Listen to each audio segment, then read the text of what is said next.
Hi there guys, in this video we're going to talk about Facebook we received your information.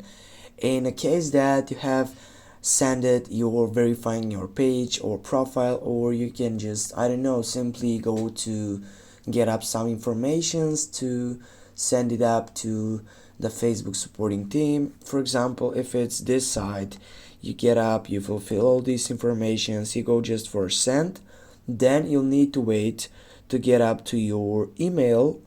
You need to check out your email to make sure that you have received also an email section by supporting team of Facebook.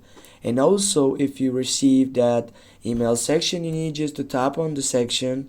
Now in this case, this is not a Facebook, but it is the same, just it will says Facebook.